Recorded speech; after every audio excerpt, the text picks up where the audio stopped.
clear to me whether he intended by this to indicate that I could not proceed in the manner I had described, or that what I had said was so obviously my intention that it hardly needed to be stated. After my father was killed in the American siege of Santiago de Cuba, I found among his papers the deed to a property on the Isle of Bute on the west coast of Scotland. My mother was Scottish. I spent time there when I was very small, so small that I can remember almost nothing about it. I do not remember my mother at all. All that you have to do is to sign this deed of succession, which we will countersign and notarize. This, together with your mother's death certificate, will be sufficient for you to come into your property, Mr. Cameron. After that, you may live in it or sell it, or demolish it, if you like. That is not a matter for this firm. His indifference was exasperating, but exasperation was not uppermost in my mind. I had a more practical preoccupation.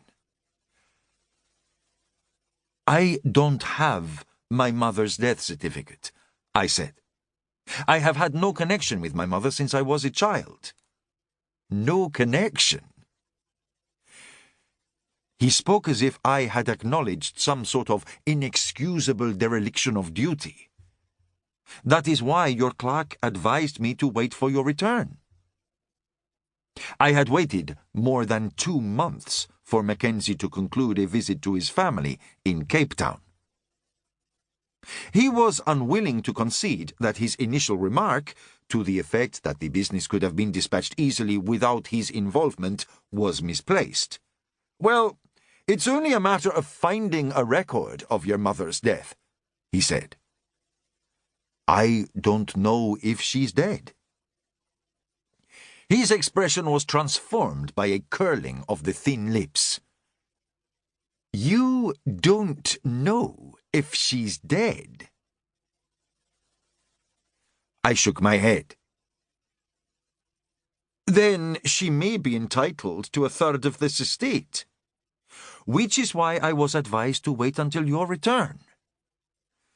I cannot say I invested this statement with the sort of sonority that indicates the conclusive settlement of an argument. All I had done was transfer an important piece of information, with difficulty, to the mind of an indifferent and rather rude solicitor. You will have to establish whether or not your mother is dead, he said. I had hoped that you would be able to do that on my behalf. I have only been in this country for a short period. I am not a citizen. I do not have any legal standing. He waved his hand. Yes, we can do this, but it may take time. The delay, it seemed to me, could only be viewed as an irritant from the point of view of the heir to the property. Yet Mackenzie spoke as though this additional imposition were a personal affront. I do not intend to live in the property, I said. I will sell it. He stared at me.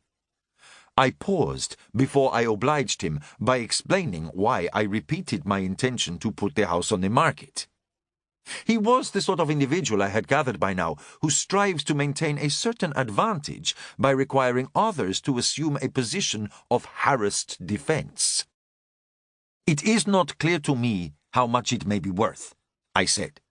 If my mother is alive, I have no objection to her receiving whatever she is entitled to. These things are a matter of law, he said, as though I had suggested otherwise. I waited for him to continue. He chose not to. How much is the property worth? I asked. He shrugged. You cannot know that until you sell it. He glanced down at one of the documents in front of him. A modern villa built on the waterfront near the new pier at Rothsay, 8 rooms, extensive grounds, an orchard, outbuildings. He looked up at me. Assuming it's in good repair, and there is nothing here to indicate that it isn't, you would stand to make a tidy sum, Mr. Cameron. As I walked away from a